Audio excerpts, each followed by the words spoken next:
Hi everyone. Today I have Prasoon Goyal with me, who works as an applied scientist at Amazon.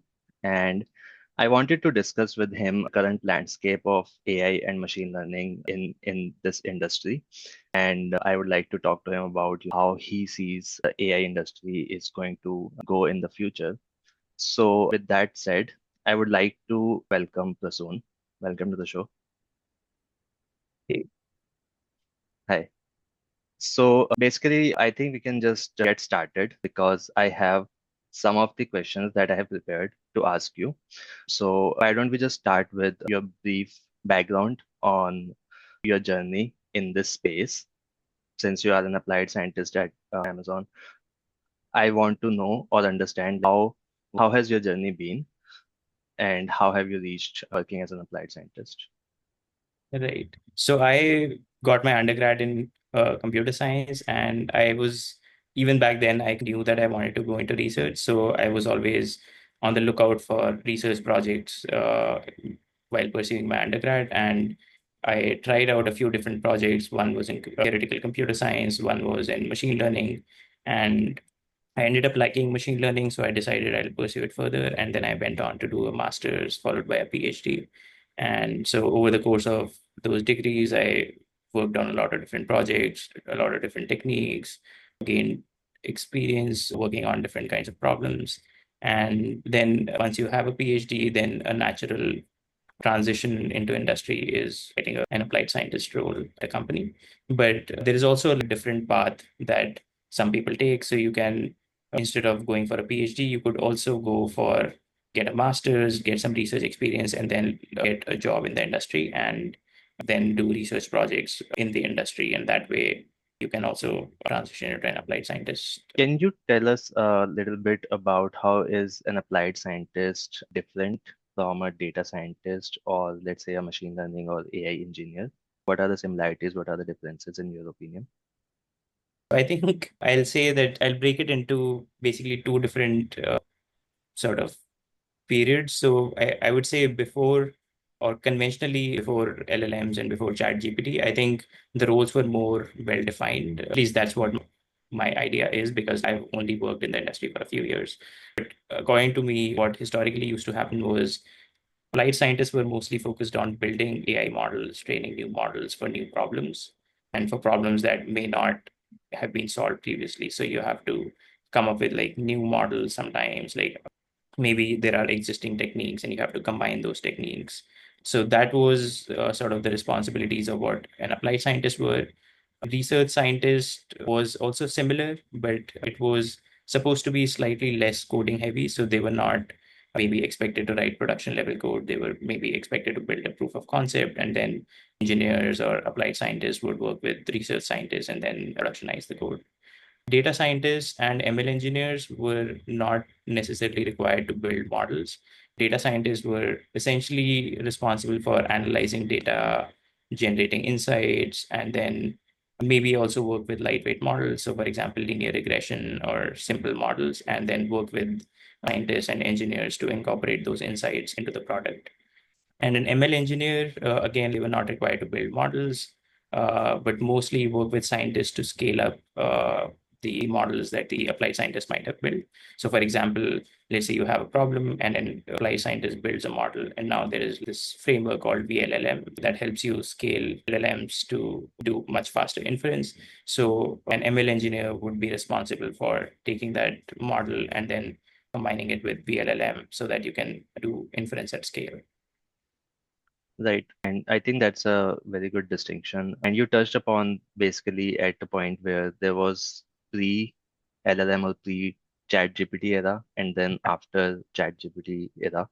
So I can talk a little bit more about what I've seen since LLMs have become popular. So I think the boundaries have become a little blurry. Maybe that has always been the case, but because I've only been in the industry for the last few years, so what I'm seeing is that the boundaries are somewhat blurry. So, for example, training an LLM is something that we already know the recipe for. So that's public information. We all know how to train an LLM. And there are, for example, frameworks like Megatron LM that's again public. It has a lot of engineering components. It has a lot of science components. So if you were to use Megatron LM to say, build an in-house language model, you might have scientists working on that. You might have engineers working on that. Then the second aspect of, for example, building an LLM is preparing the data. So that involves a lot of data cleaning, some analysis on data. So again, you'll see data scientists, applied scientists, engineers, everybody working on that step. And then finally, you have ablation. So you might have data from different sources, and you have to figure out which data is important for your particular task. So you have to figure out which data not to use, and that will require running a lot of experiments. And so that part is, again, running of the experiments is not that, I would say, it is not that science, that much of a science task. So that is again something that engineers, applied scientists, data scientists, research scientists can all work together on. And as you run more experiments, you develop more intuition. So that's typically something that scientists tend to do. But again, if an engineer has run enough experiments, then they'll also have the intuition that a scientist would have. So there's that boundary between who's doing what is more blurry when you're working on something like an LLM. Got it. So seems like, as you already said, that boundaries becoming murkier post LLM era. So I would like to ask you, at your current position as an applied scientist, how do you still distinct yourself from that murkiness? How do you think of yourself? What is that distinction between applied scientist and ML engineer, if there is still any distinction? Yeah, so I think that would be very specific to the project. So some projects it would be for scientists, some tasks might be designed for engineers, and then there will be some tasks that are jointly being worked on by scientists and engineers. I don't specifically try to like think about it as science versus engineer role. It's mostly depends also on like how your company functions, how your team functions, and all of those other dynamics. Got it. So let's talk about the post LLM era because we are at this point. So I would like to know from your side, are you currently incorporating LLMs into your day-to-day projects, or maybe one step ahead, employing AI agents within your projects? Do you see that kind of a shift coming into like big tech companies like Amazon? Yeah, so definitely for a lot of simple classification tasks that you would earlier you would use some conventional models. Now it's very convenient to use an LLM. You can just prompt an LLM and you don't have to do any training. So that's a very common use case. It's also used for evaluation. So again, if you have some task where you have some model that's generating output, you can again use an LLM as a judge to get an accuracy for that model. So those are the typical use cases that I think industry-wide we are seeing LLMs being used. And then so those would be the sort of team independent use cases. And then within your team, there may be other use cases using LLMs. Got it. So would you say, I'd like to come back to one of your previous points where you were saying that the whole pipeline of data processing as well, right? So do you think that things have changed post LLM on the prediction side of things or the AI side of things, but the data processing and preparation pipelines are still very much the same or follow the traditional methods? I'm not sure if I can answer that because I haven't really worked in the industry before, so I'm not really sure. Got it. No worries. All right. So I think I would like to talk about for someone who wants to enter into the AI field today. And let's say they have been either working as a software engineer for a few years, or they may be fresh grad coming right out of college, right? So I would like to know if they want to enter the AI industry today, if they want to get a job, let's say as an AI engineer or a data scientist or an applied scientist, what are the kinds of things, from your opinion, that they should focus on, or what skills or strategies they should follow? And I would basically ask a sub part of that problem, which is, do you think traditional machine learning methods and traditional statistics still apply when you want to give an interview? Or today, in your opinion, do you see more working on LLMs or agents and building a portfolio using AI tools? Or it may be a mix of both. So I'd like to know from, I know it's an elaborate question, but I would like to know your thoughts on this whole thing if somebody wants to enter this field.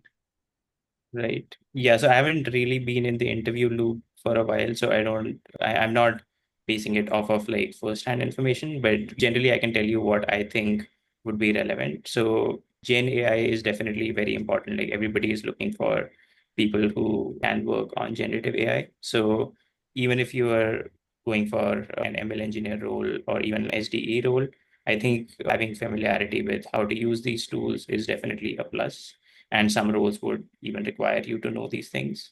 And I guess when we think about using these tools, it's important to know what specifically you should be knowing. And some of the things are you should know when and how to use these tools, use these models. So if you're given a problem, you should have an intuition for, can I use ChatGPT or some other tool for this problem? And then the follow-up question is how to use these tools.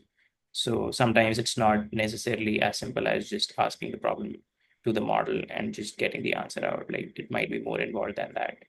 And then related to that is the question of there are some problems which LLMs may be good at solving, and there are some problems that LLMs may not be good at solving. So having that understanding or that intuition can be really helpful on the job. I'm not sure how much that is tested in an interview setting, but definitely in the job, when you're faced with a problem and you have the option of using an LLM, knowing whether LLM can be used for this problem or not is a useful skill to have.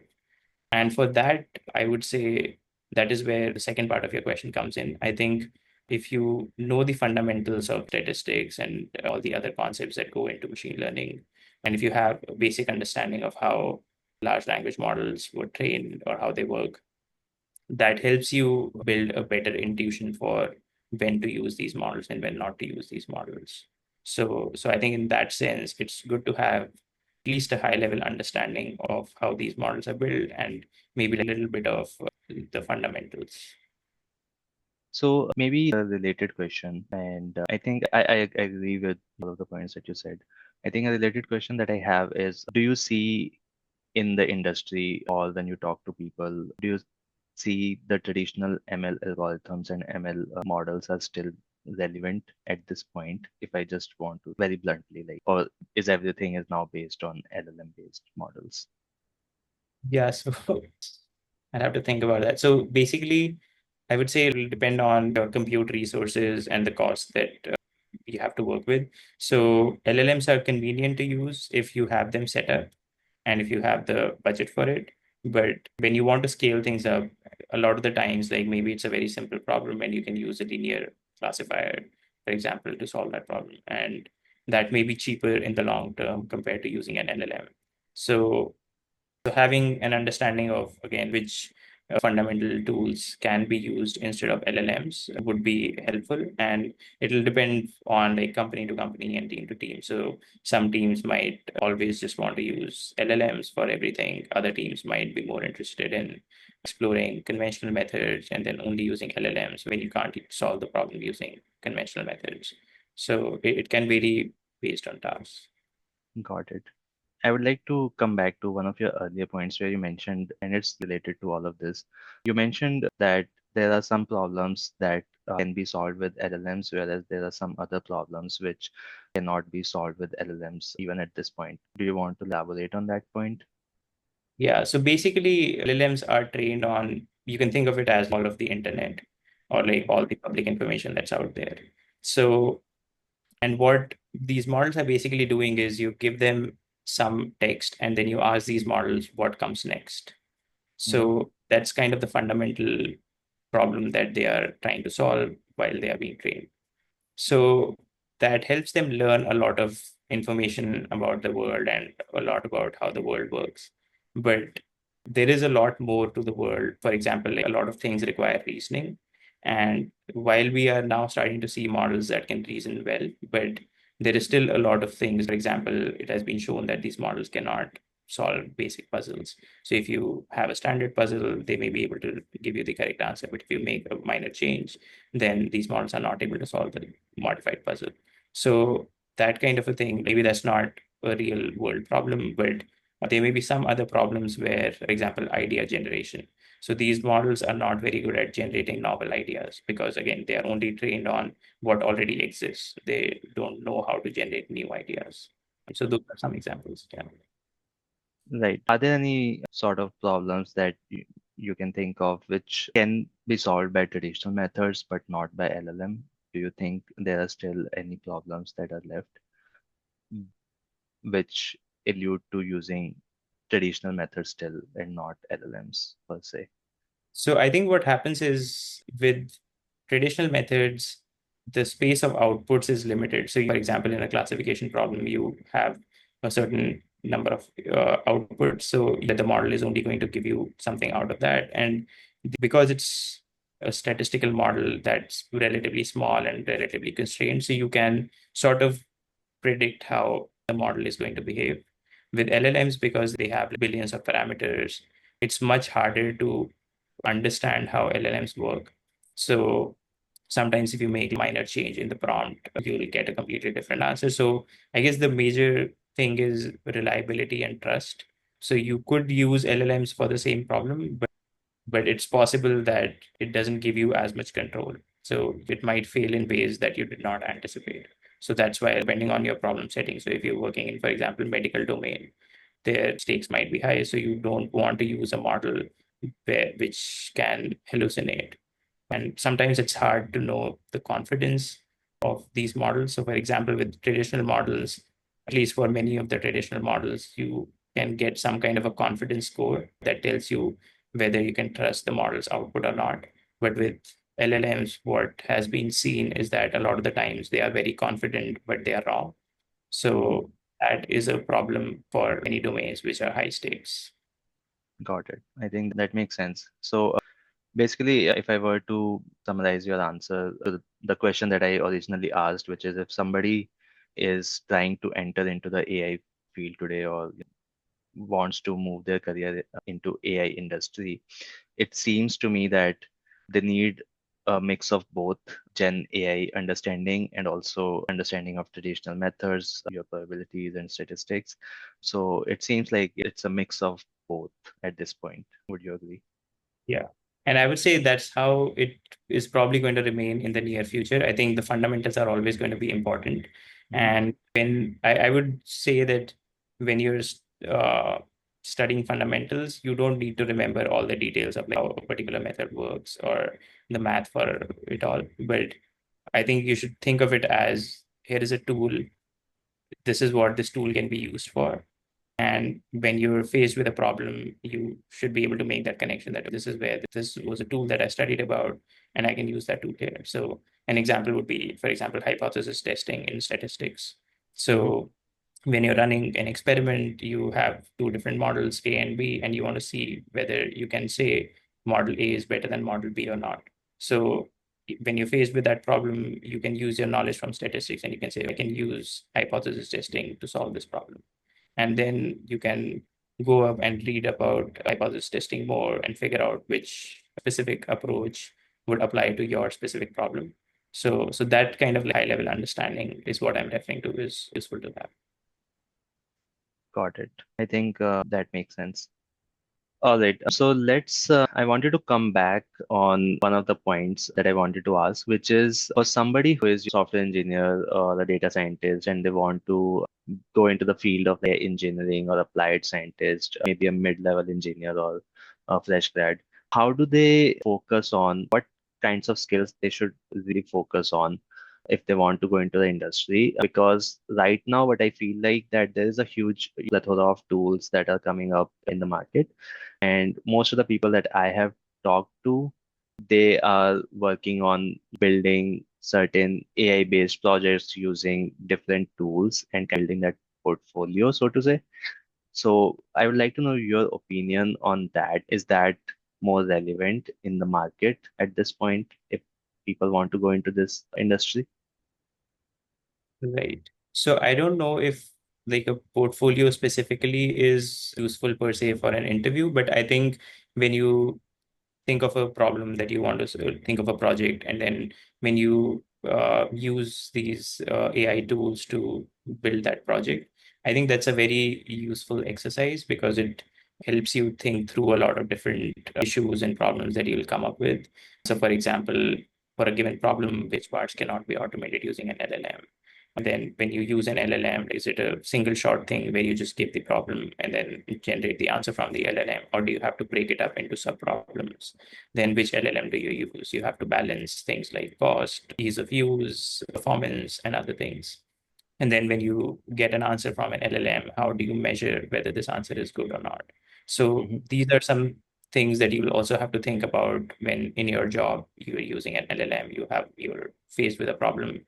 You will again have to answer all these questions. So as you work on these projects, you develop an intuition for and also gain experience in using these tools and figure out what works, what doesn't work. So I think that way it is a useful skill to have. Got it. From an interview perspective, if I don't know, I already mentioned that you are not in the interview panel, but I'm sure like you might have talked to other people from your own experience of as an interviewee.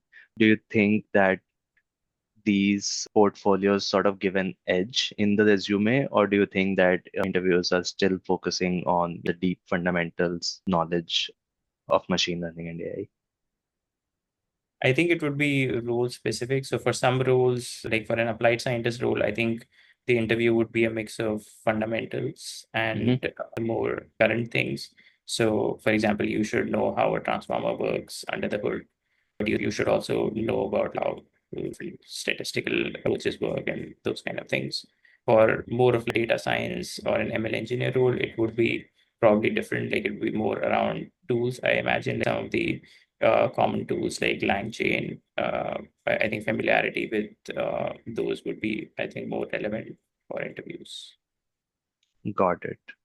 All right, so I think let's pivot to the future of AI. I would like to know from you, in your opinion, how do you see AI evolving for the next 2 to 3 years? Because already there's so many things that are coming up, and I was looking at certain things, and people are saying LLMs are still old school now because there are AI agents now that you can use to do everything, and then there's so many things. So I just like to know from you, where do you think this whole Gen AI is going in the future for at least next 3 to 5 years? And specifically, if you can tell me from the perspective of, again, the whole goal of this conversation is if somebody wants to go into the field of AI. So how would they see AI evolving in the next 3 years, let's say? So I think that question reminds me of this talk by Andrew Karpathy, who's a leading voice and he's a top researcher. So I think I'll just take some points from what he mentioned in his talk. So I think in terms of software engineering, it's basically what he calls like there was software 1.0, which was basically people writing code by hand. And then there is software 2.0, which is neural networks. So instead of you programming how self-driving cars should behave in different situations, you train a neural network that takes in the input and generates an output. And gradually, what you saw was that more and more of the code that was written in the conventional way was getting sort of replaced by neural networks. And LLMs are kind of software 3.0. So now there are things that you would either use a neural network for, or you would use conventional software engineering for. Now, some of that can be replaced by just prompting an LLM. So you give an input to an LLM and it's going to generate an answer. So So what he recommended was as you basically need to be proficient in all three, Got which is hard, but that's kind of where the field is going. I think according to him, and I sort of agree with him. That seems to be where it's going. And in terms of agents, again, like he talked about how this it's not just the year of agent, decade of agents in some sense, because LLMs are very capable at a lot of things. And while there is a lot of research going on in making LLMs better, I think even with their current capability, there is a lot that you can do by essentially combining them with existing tools and finding problems that you can use LLMs for.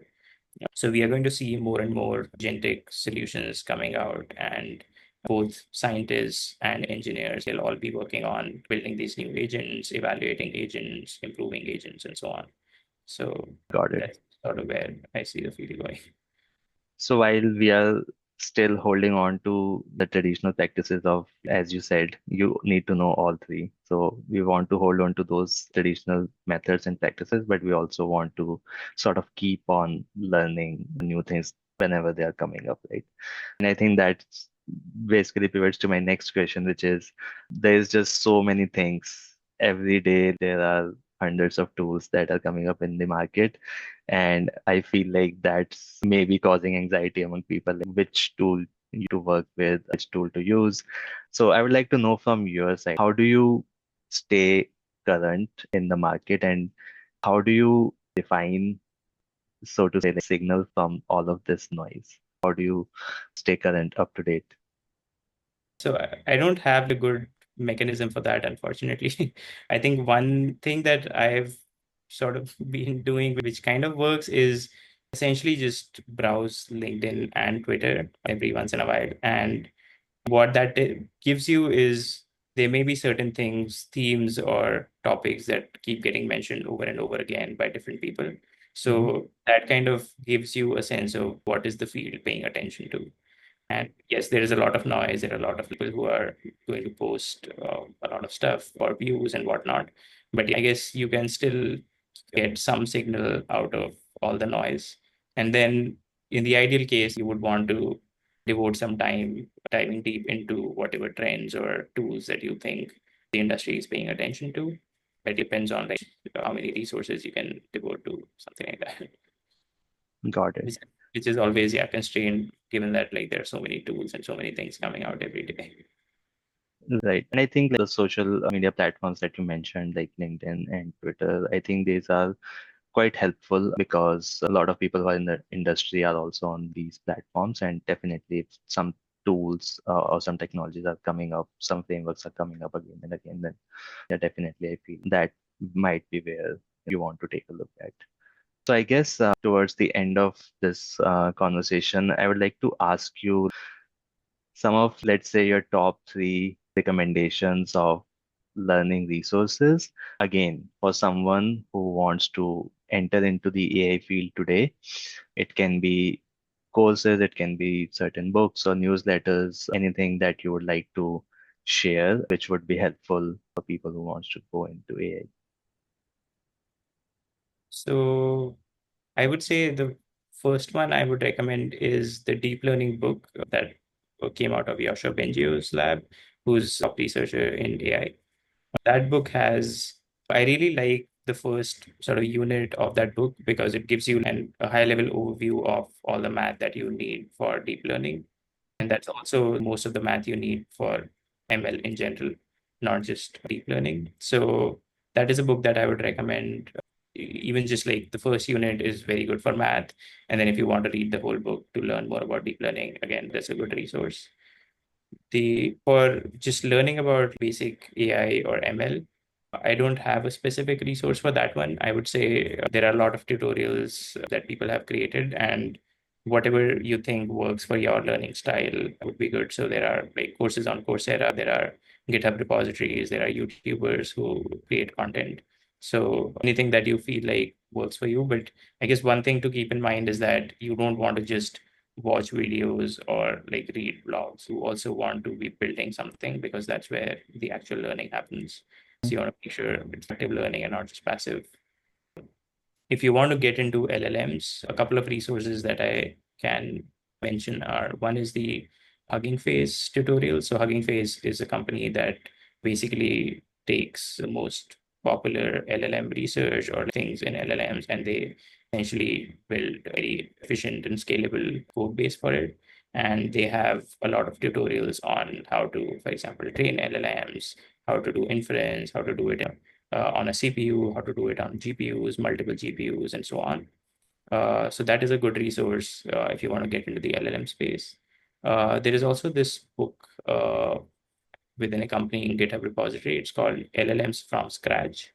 And Mhm. here the author basically sort of guides you to building an LLM from scratch. So you build like a tiny LLM that you can train on your laptop and you go through all the steps. So that is again something that if you really want to get into LLMs and how they work, that would be a good resource to look into. Right. I think it's one from the Sebastian, I think. I have heard a lot about that book. I think that's great. All right, so soon we are at the end of our podcast today, and I appreciate you coming and talking about all of your experience and how if somebody wants to get into the field of AI, how they can do so. Thank you so much for joining, and I really appreciate it. Thanks for having me here and really enjoyed the conversation. Same here.